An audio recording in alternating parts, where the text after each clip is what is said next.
Boa noite, muito obrigado por estar aqui. Essa é a nossa aula sobre conversores. Ao longo dessa semana, nós temos tido uma sequência, começando com aulas autênticos. O que significa ser autêntico com Jesus? Autêntico com nós mesmos.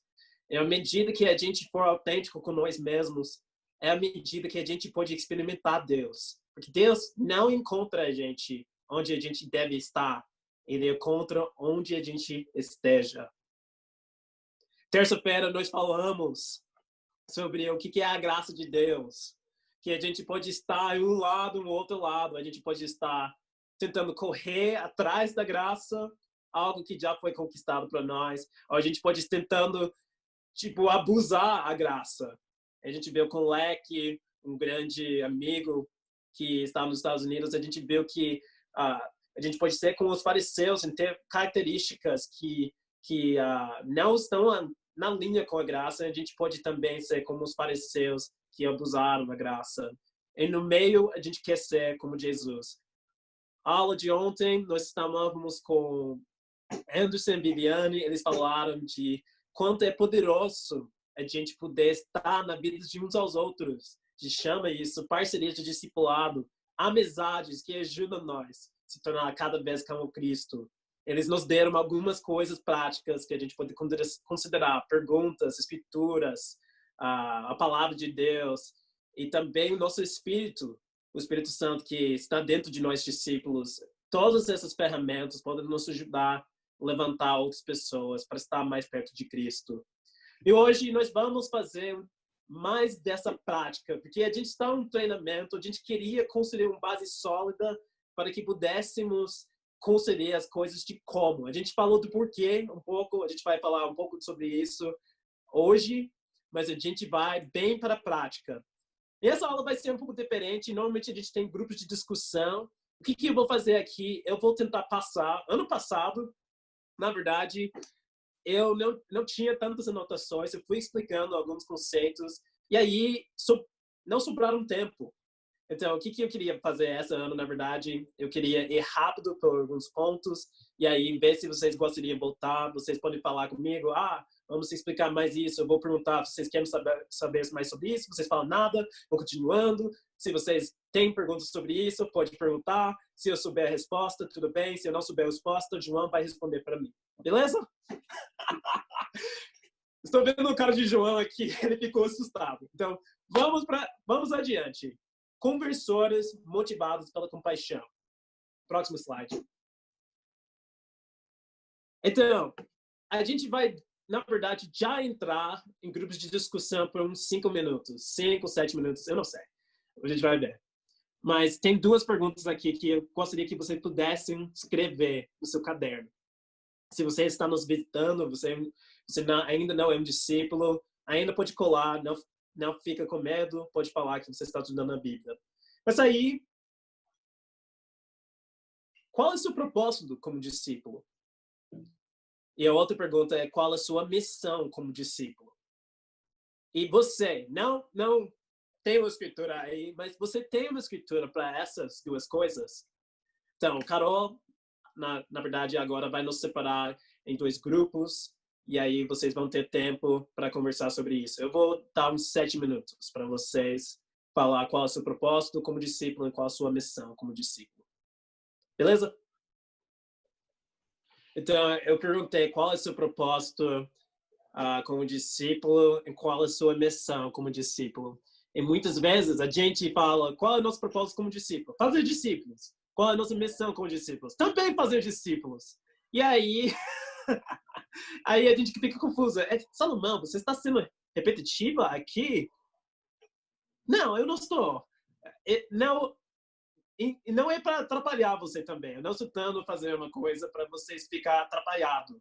Mas o que eu queria esclarecer aqui, claramente, é que a gente tem falado muito sobre nosso propósito como discípulo, especialmente nos 2 dias no começo desse treinamento, sobre a graça, a autenticidade.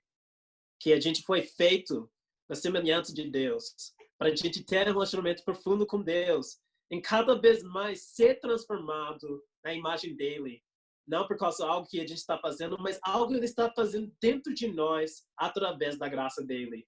Então, esse é o nosso propósito como discípulos, que a gente que fala em João 17, a gente conhece a vida eterna. Não somente quando a gente chega no céu, mas a gente chega perto do eterno aqui, que é Deus, nosso Pai. Então, esse é o nosso propósito, a gente ser profundos em nosso relacionamento com Deus, ter um relacionamento crescente com Jesus, cada vez mais ficar como o Espírito Santo ou espiritual.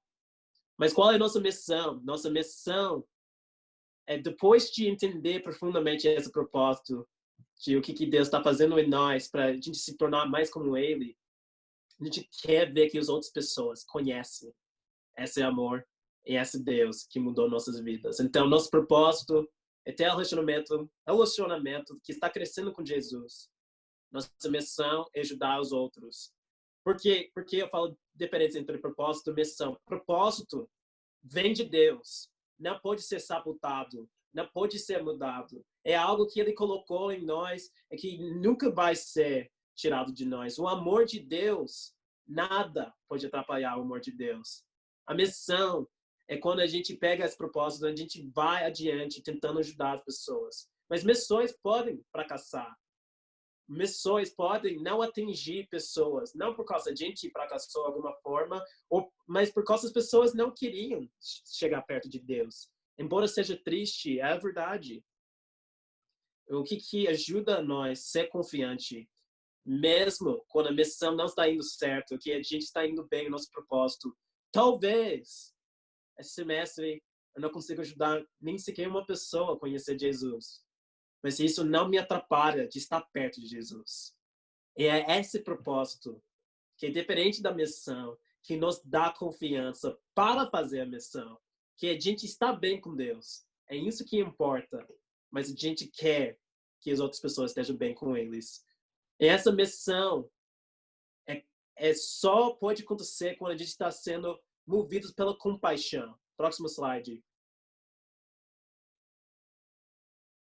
Eu falei, se Deus tivesse Instagram, o que ele colocaria no biografia dele?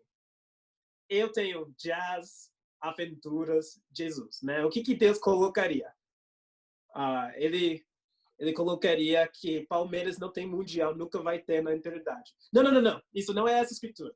Aqui, Êxodo 34:6 fala o seguinte: e passou diante de Moisés, proclamando: Senhor, Senhor, Deus compassivo e misericordioso, paciente, cheio de amor, de fidelidade.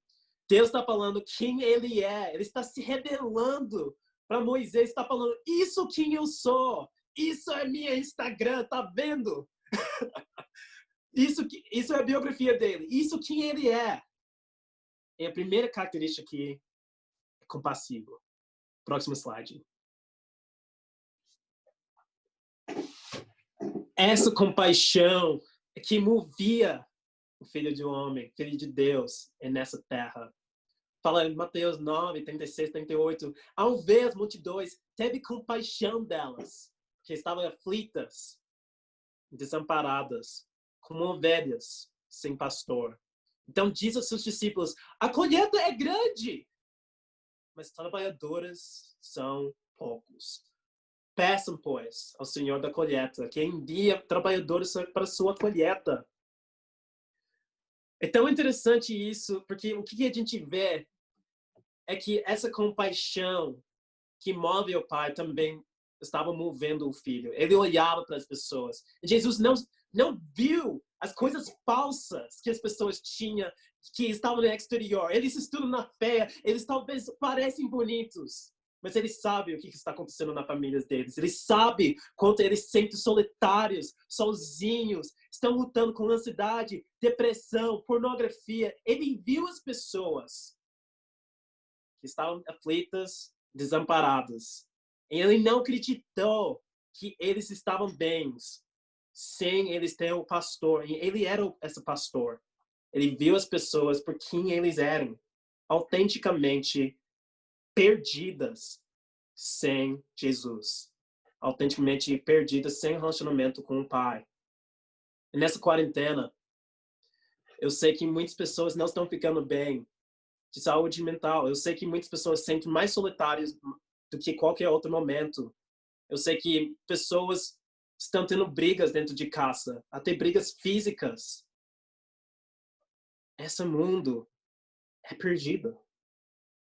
Tem tanta gente sofrendo, nem só por causa do coronavírus, mas por causa das consequências de pecado. E Jesus fala, olha, a colheita é grande. Tem tantas pessoas que estão sofrendo. Ele está dizendo, eu quero muito abraçar essas pessoas. Eu quero chegar perto deles, eu quero dar um abraço para eles. Eu quero muito se eu posso convidar eles para achar um lugar de descanso. Jesus teve compaixão. Eu acho que ele refletiu o coração do Pai. Próximo slide.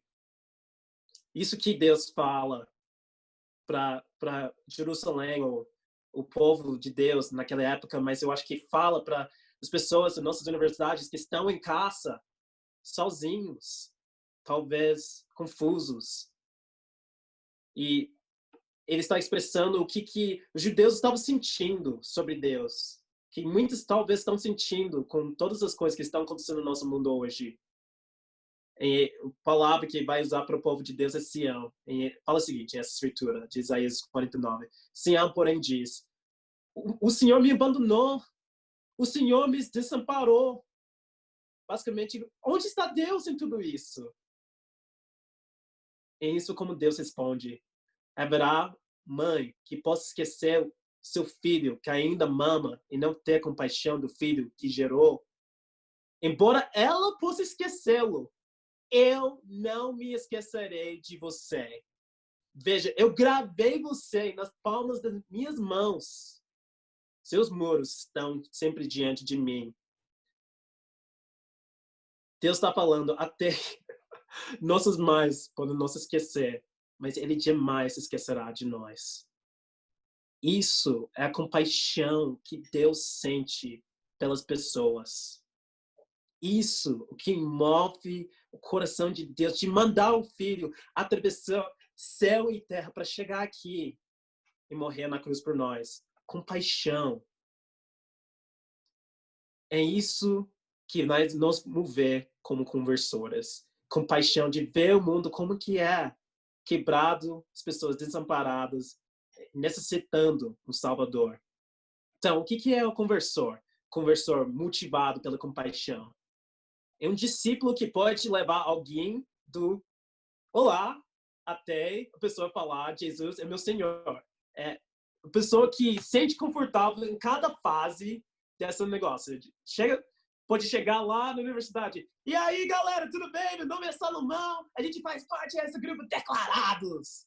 E pode levar a pessoa até o ponto qual é a sua boa confissão. E a pessoa fala, Jesus é meu Senhor e Salvador. É esse ponto A para ponto B que faz alguém ser conversor. Alguém que consegue ajudar alguém a fazer isso. Então, a gente vai ver isso, como a gente pode fazer isso. Vamos adiante?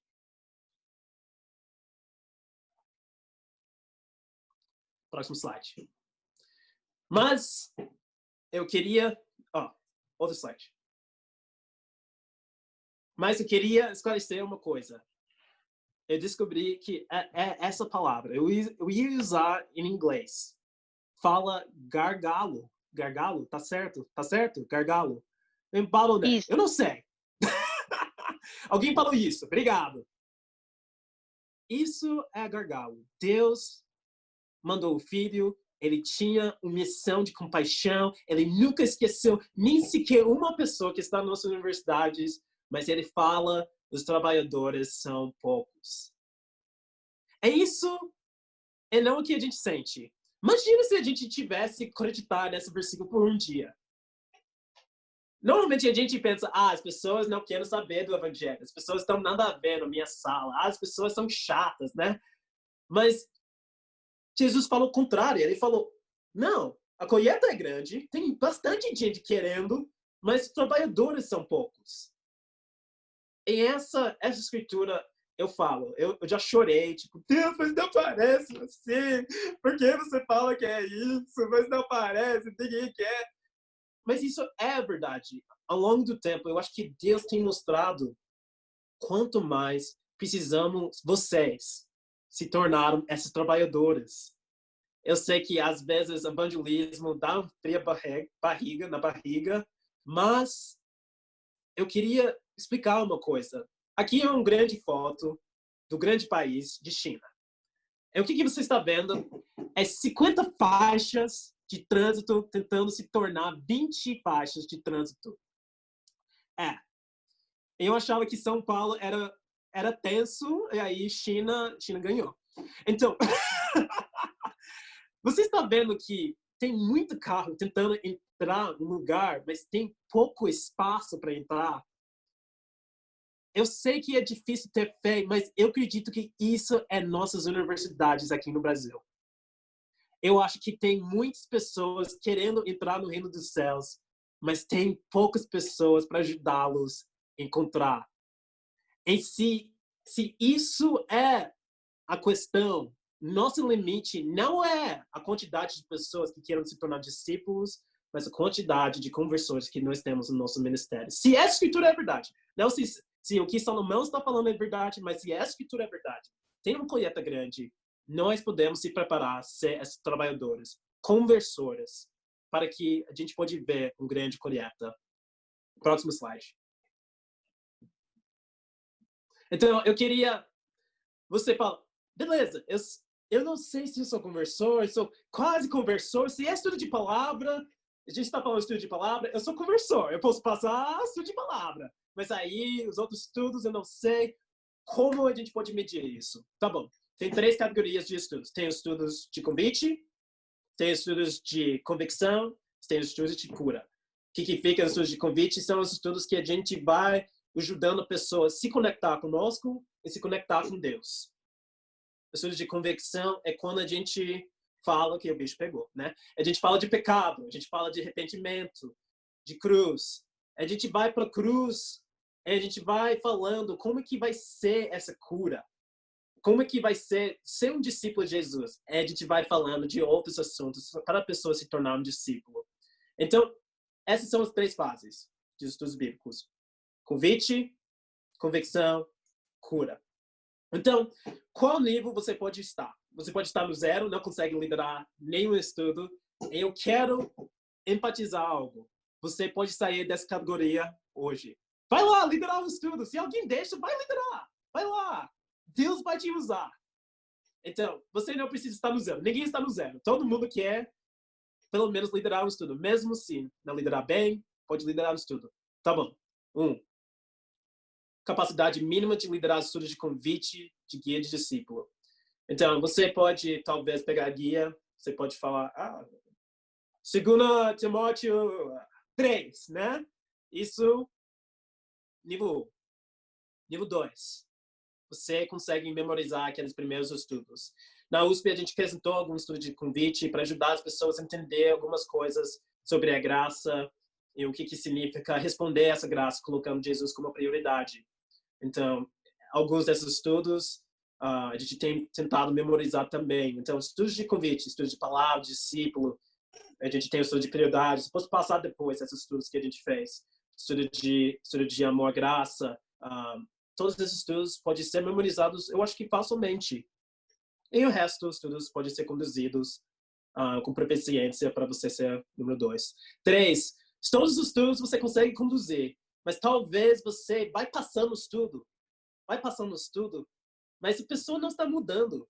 Por quê? Você não consegue acessar o coração dessa pessoa. Você não sabe o que realmente está acontecendo. Você está passando informação, mas você não está lendo o coração para ver transformação.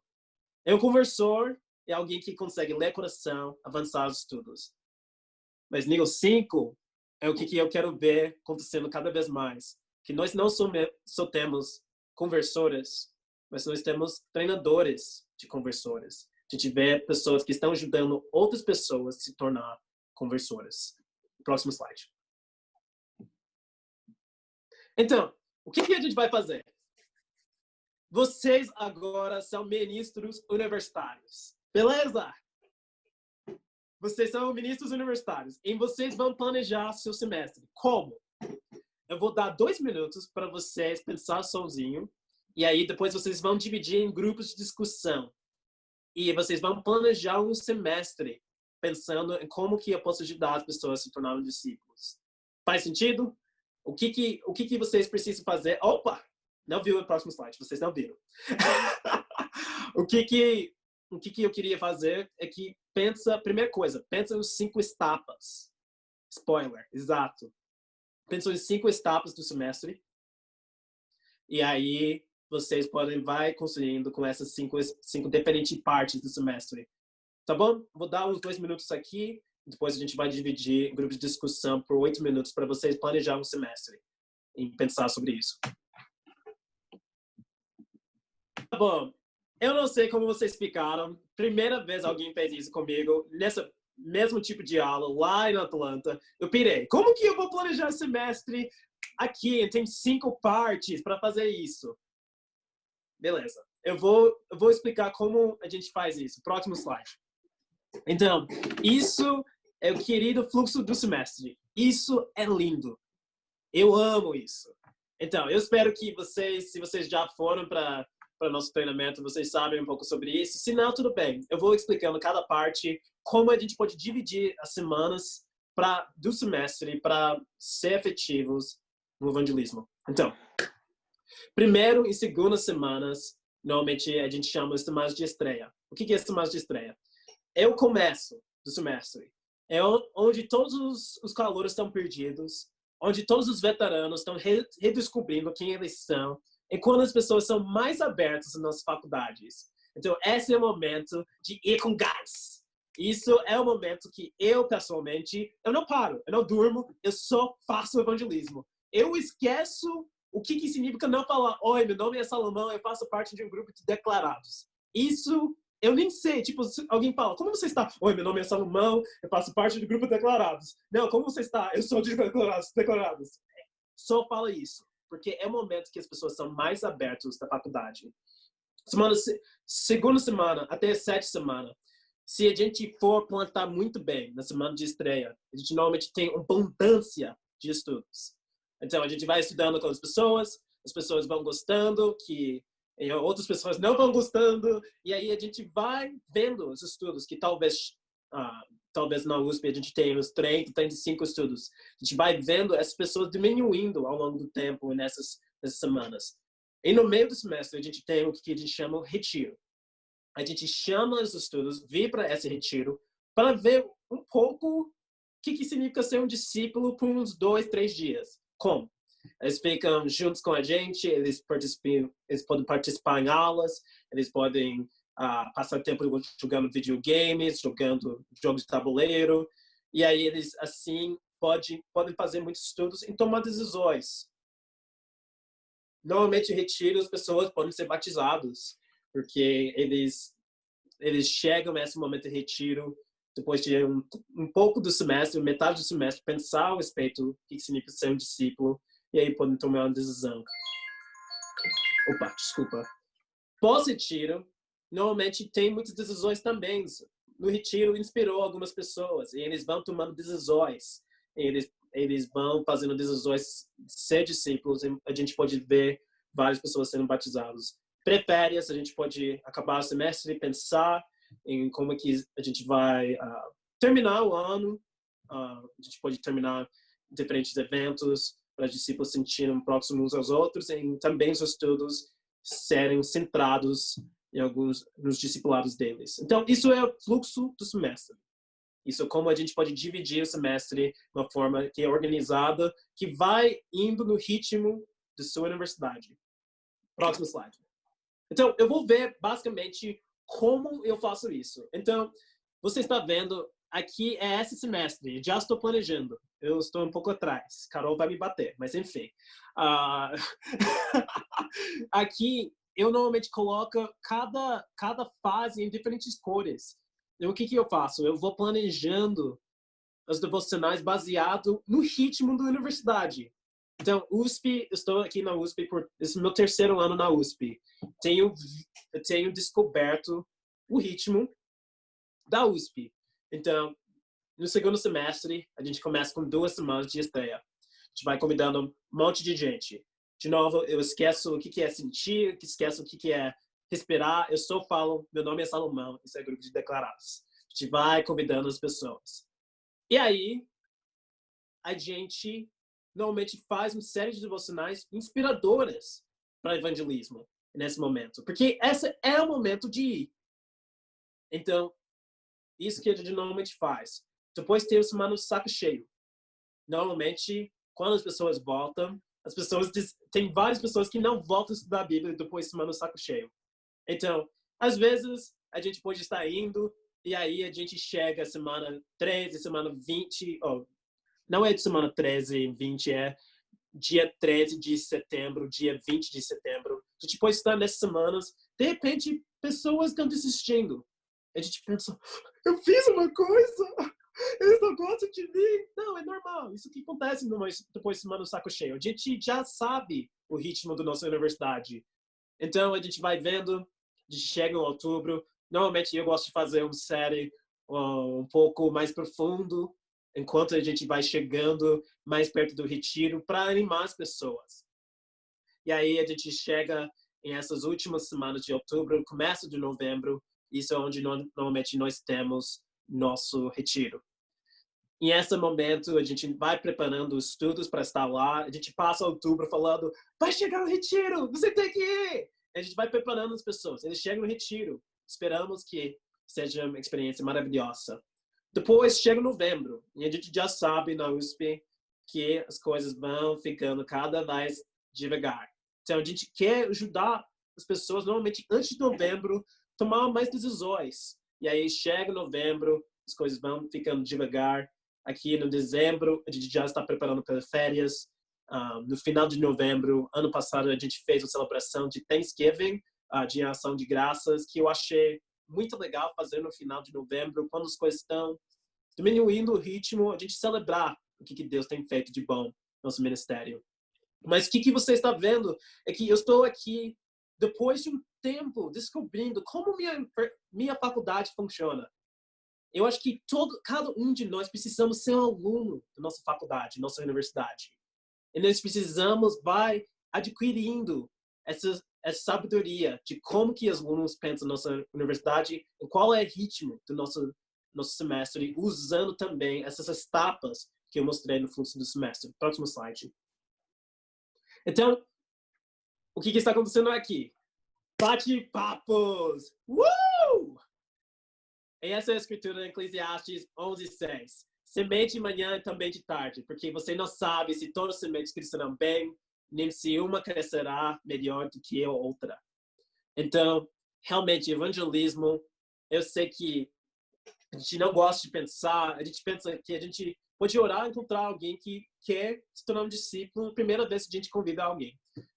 Quantas vezes isso aconteceu com alguém? Tipo, você convidou uma pessoa, a primeira pessoa que você convidou se batizou. Levanta a mão. Isso realmente aconteceu comigo. A primeira pessoa eu convidei foi batizada 3 semanas depois de eu convidei a pessoa, ou depois eu fui batizado. Mas a maioria de nós, eu não vi mão levantado, a maioria de nós, a primeira pessoa que a gente convida provavelmente não vai ser batizada. Então, essa ideia de semear muito faz sentido. Eu, que já experimentei a primeira pessoa ser batizado, eu falo para você que, mesmo experimentando isso, eu entendo que precisamos semear muito. Então, você está vendo um dos bate-papos aqui do nosso primeira semana desse semestre passado. Tivemos 20 convidados. Isso foi louco. Eu não sei como Deus fez isso. Isso é a única vez que isso aconteceu. Eu nem sabia que era essa foto quando eu coloquei.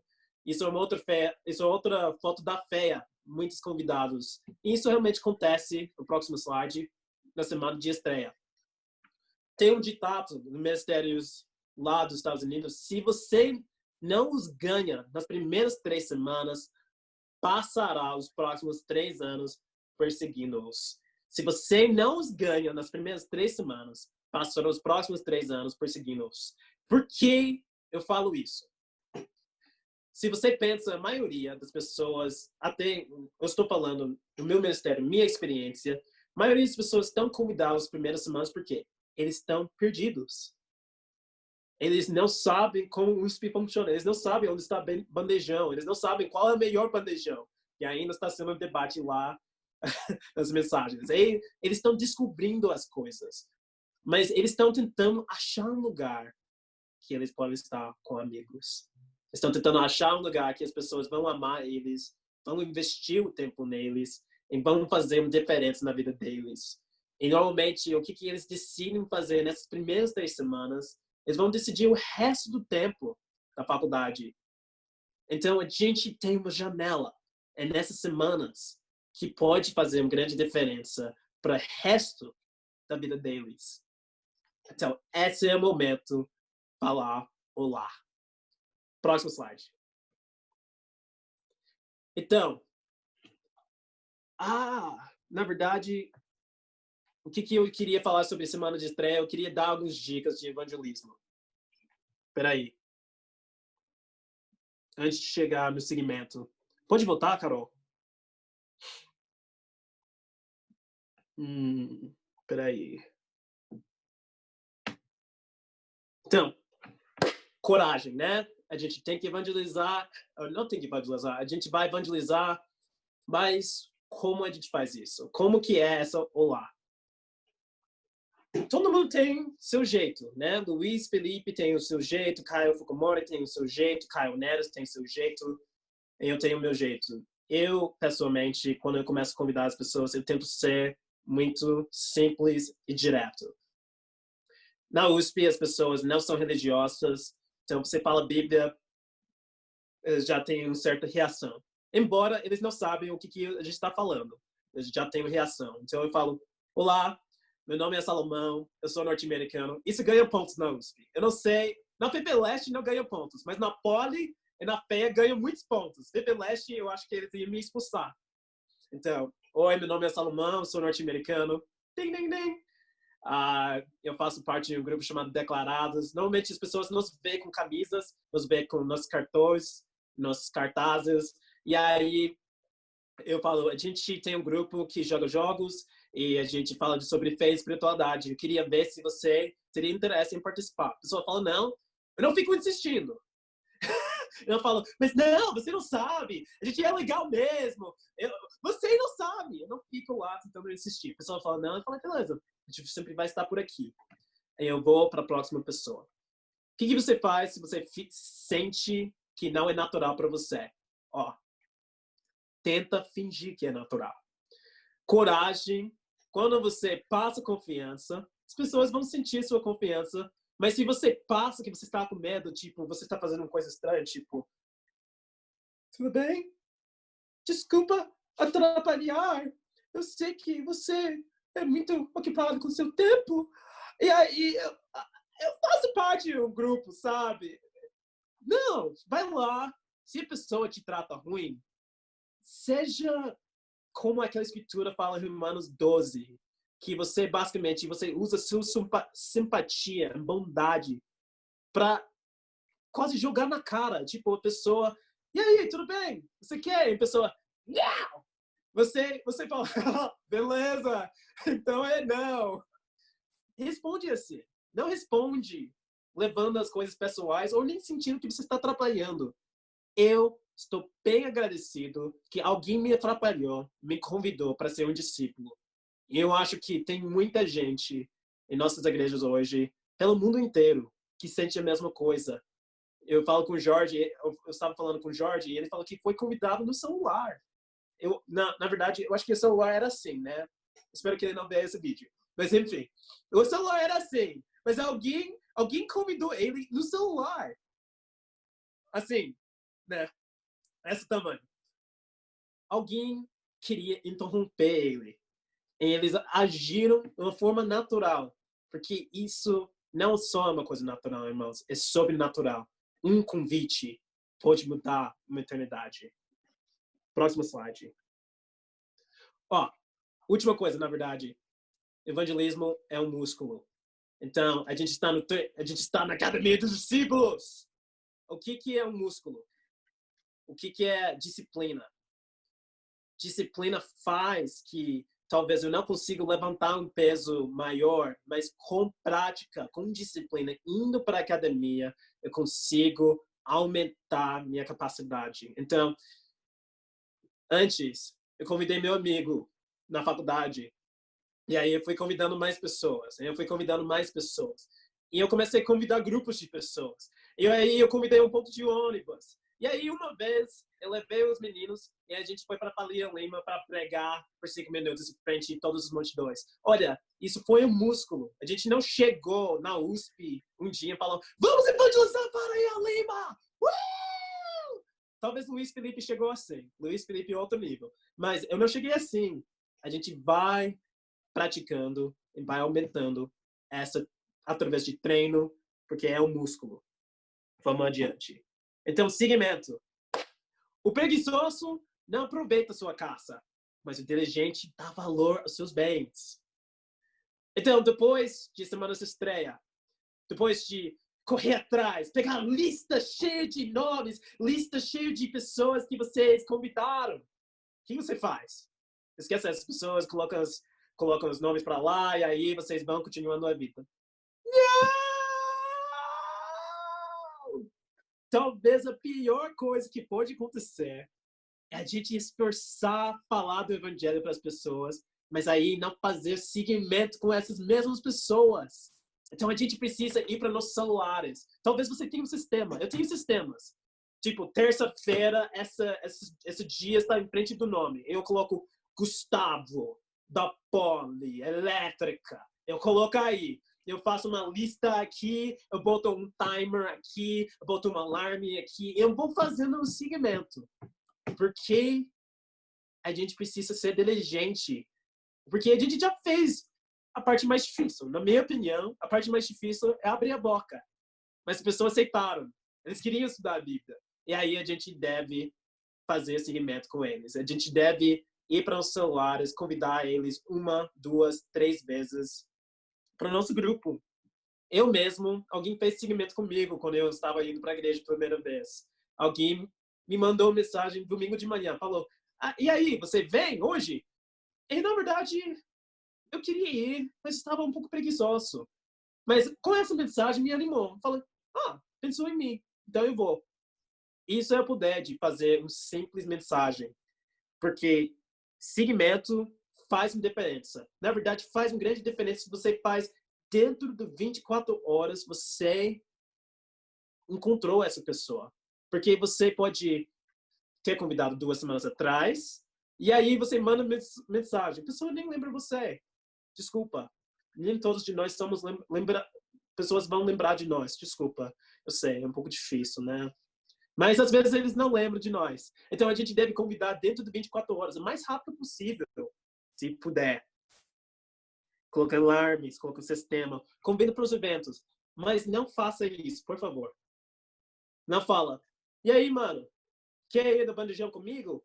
Também amanhã a gente tem bate-papo. E também a gente tem um evento na sexta-feira que a gente vai. E também tem a igreja. Tenta convidar para um evento só por cada vez. Para não sobrecarregar a pessoa. A pessoa vai sentir, nossa, a pessoa tá querendo muito que eu pareça uma coisa. Tá tentando fazer uma coisa comigo, porque isso não é normal, né? A gente quer ser normal, passar confiança. Vamos adiante. 3. Esse é o segredo. Esse próximo slide aqui. Pertencimento. Eu acho que essa é uma das maiores transições que está acontecendo na nossa sociedade, enquanto a gente passa de ser uma sociedade que está cada vez mais religiosa em alguns sentidos e cada vez mais não religiosa em outros sentidos. As pessoas precisam sentir que eles fazem parte do nosso grupo. Nós precisamos fazer um grande esforço ser acessível, ser hospitaleiros. Eu não posso falar essa palavra, mas vocês entendem. Hospitaleiros.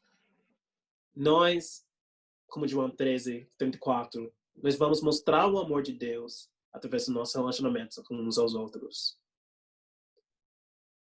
Eu lembro indo para a igreja pela primeira vez, com 18 anos. E eu cheguei no culto, hospitaleiros, isso. E toda pessoa falou comigo. Ninguém falou, isso é convidado de quem? Então bom. Então Guilherme, cuida aí. Não, todo mundo falou comigo. Eles perguntaram o que eu estudo, o que eu gosto de fazer. Eles me convidaram. 3 pessoas me convidaram a assistir um jogo de futebol americano, meu time favorito. Eu falei, nossa, essas pessoas são de Deus mesmo. E toda vez eu cheguei em um lugar, eu senti que é o cara. Eles falam, Salomão chegou! Eu cheguei. Eu senti um amor saindo deles de uma forma que eu falei, nossa, confio nessas pessoas. Eles realmente querem o meu bem. Eles não só querem passar uma mensagem, espero que eu aceite a mensagem e tchau, acabou. Mas eles me amaram de uma forma que me fez sentir, nossa, isso não é só um evangelho, que é uma mensagem, mas está sendo vividas pelas pessoas. Eu acho que esse tipo de esforço é difícil para nós. Eu sei que às vezes a gente quer avançar os estudos rápido e a gente quer que as pessoas tomam decisões rápidas. Mas às vezes nesse processo de rapidez as pessoas não nos conhecem, não conhecem o nosso grupo e eles não são conhecidos por nós. Eu acho que isso talvez seja hoje uma das maiores barreiras para as pessoas se tornarem discípulos, que a gente pode criar amizades mais profundas com eles. Não só na base de mostrar o evangelho através de uma palavra aqui na Bíblia, mas através de nossas vidas, eles serem envolvidos conosco. Eu acho que isso tem sido uma das maiores diferenças que tem acontecido no ministério da USP.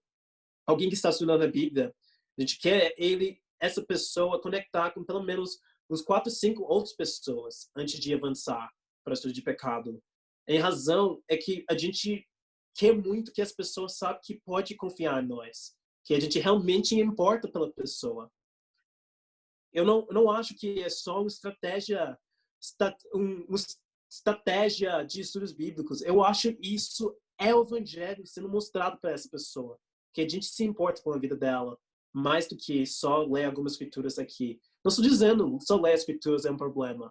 Eu sou a favor de ler as escrituras, mas vamos mostrar a mais que a gente puder, que a gente ama as pessoas como Deus ama.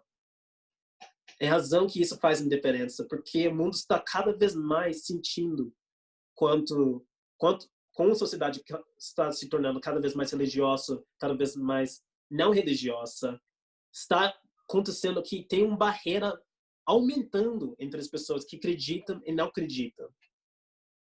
E parece que as pessoas não podem concordar, não podem estar juntos se você está nessa categoria ou outro. Parece que cristãos odeiam gays, odeiam pessoas diferentes. Parece que essas pessoas nunca vão sentir, pessoas diferentes que não acreditam que a gente acredita, nunca vão ser bem-vindos no nosso meio. Vamos quebrar esses paradigmas que a sociedade está colocando. Vamos ser pessoas que amem de tal forma que talvez as pessoas não queiram conhecer Jesus, mas eles lembram quanto a gente amava eles. Eu acho que a gente tem muito preconceito quebrar como cristãos. E isso é triste, eu sei. Mas isso é nossa realidade de fazer evangelismo hoje. As pessoas precisam vir para nossas casas, comer conosco e se sentir realmente confortável para crer em Jesus. Porque nós cristãos talvez não temos passado a melhor imagem na nossa sociedade. Isso é triste, mas é a realidade. Mas a gente pode fazer uma diferença, porque eles querem conhecer Jesus. Eu tenho certeza que tem gente em nossas universidades que quer conhecer Jesus. Eu não quero que nós sejamos mais uma barreira, porque a gente tem nosso jeito de fazer as coisas, a gente não quer abraçar as pessoas que estão longe. Como que a gente pode fazer isso? Eu acho que a gente deve ter lugares comuns que o Ministério sempre deve estar. Então, na FAU, Faculdade de Arquitetura e Urbanismo, a gente sempre está lá. de repente, vira e mexe, você viria os estudos bíblicos vir para lá, encontrar com a gente, porque eles sempre sabiam que a gente estava lá, tinha consistência. Eles sabiam se eles estavam tendo um dia ruim. E isso aconteceu muitas vezes. Eles poderiam ir lá, se precisava, poderia chorar com a gente, porque a gente estava lá, não somente de passar uma mensagem, mas a gente estava naquele lugar para fazer a diferença na vida das pessoas. A gente tinha lugares legais que a gente saía pra caramba. A gente ia pegar batata no Paulista. Eu acho que isso sempre foi algo especial que a gente fazia com o grupo. Que essa batata é muito grande, bem muito queijo, muita coisa, né? Mas é muito barato. Mas eu acho que todas as pessoas do ministério, nosso ministério da USP, têm memórias de estar lá comendo, brincando. E aí, o que acontece é que as pessoas estão sendo inseridos em nossa história desse lugar de batata. A gente fala de tantos momentos que a gente estava lá, a gente está falando, agora você faz parte dessa nossa história. Família, você é nossa família.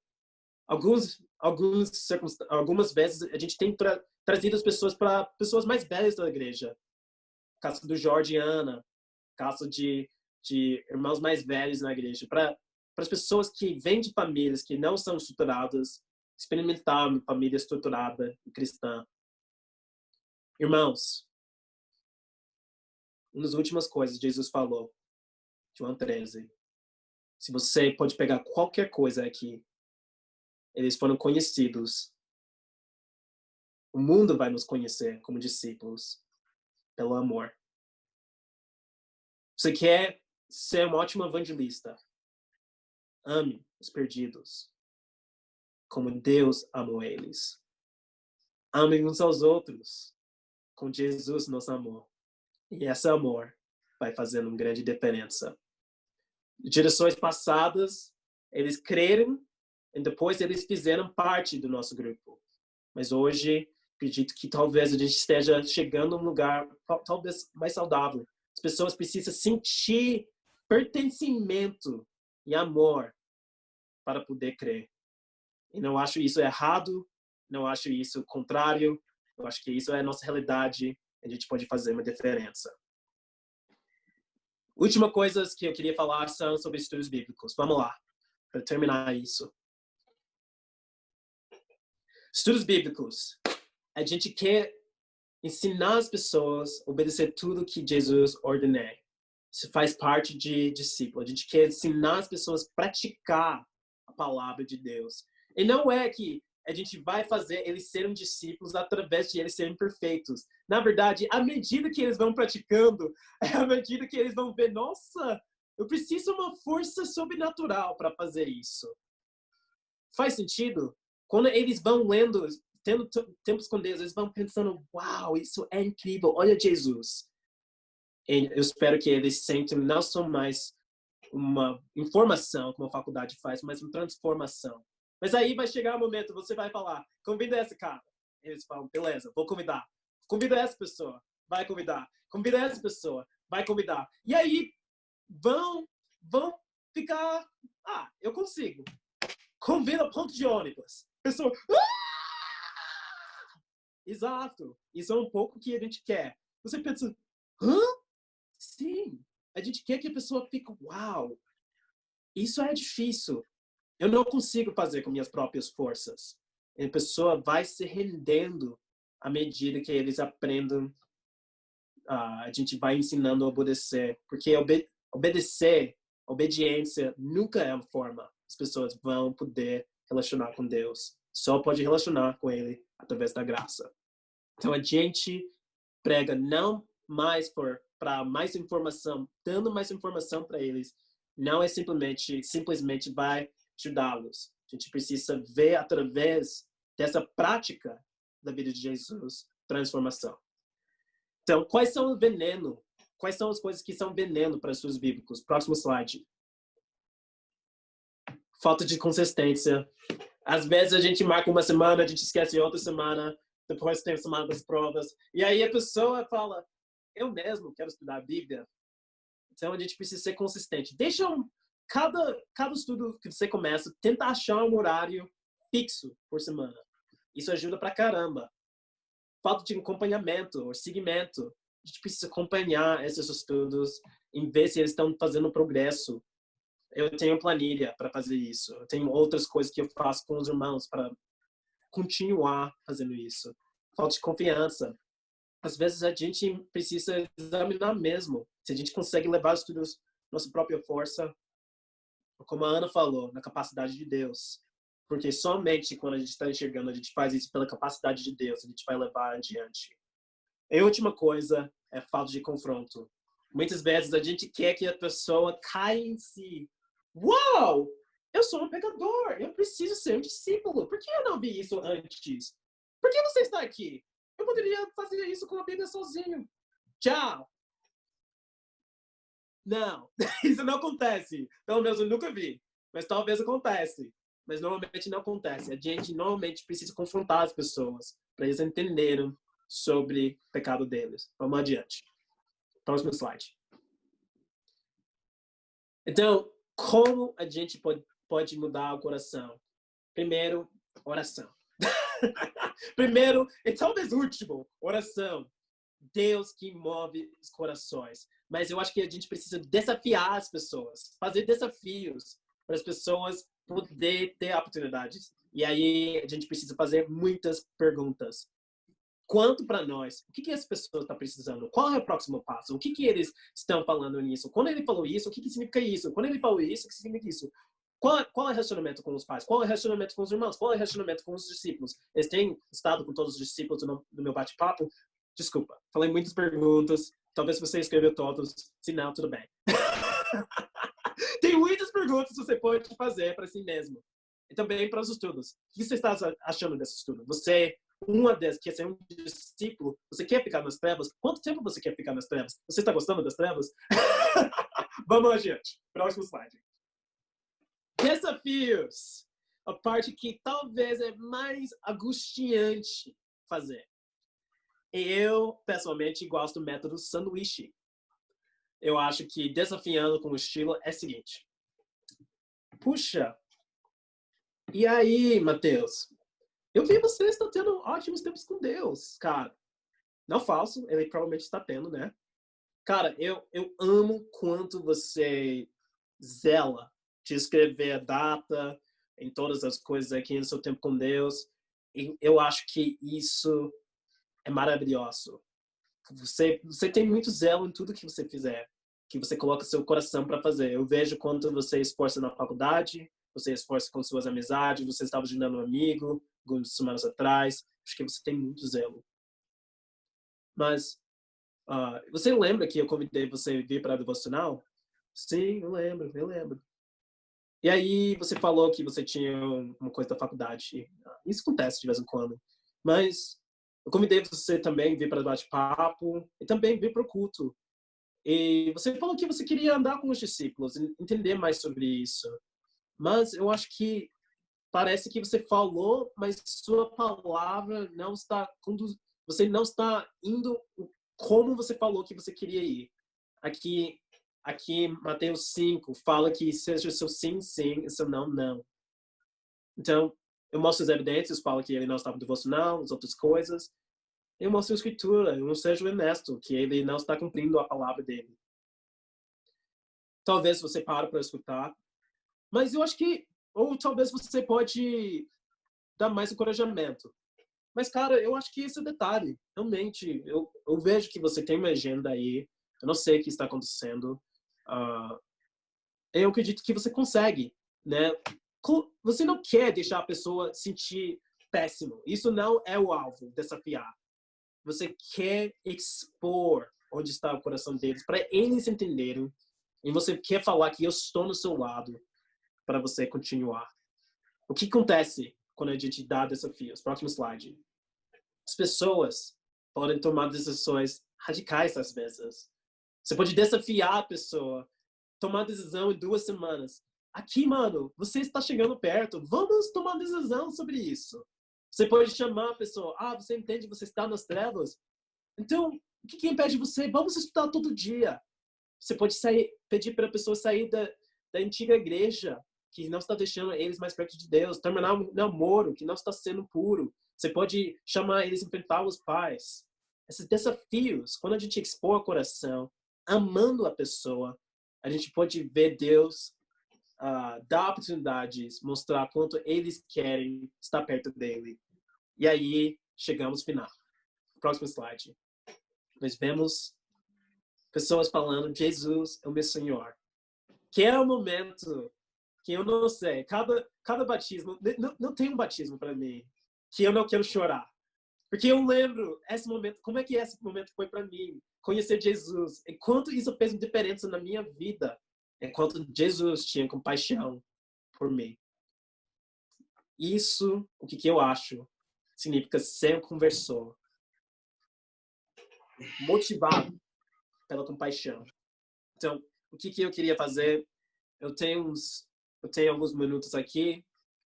Eu vou dar uns 5 minutos. Se alguém tem algumas perguntas, eu posso responder. Se não, pode marcar um tempo comigo, já que ninguém quer. E aí, a gente pode conversar mais. É isso, galera. Isso como a gente pode ser conversores.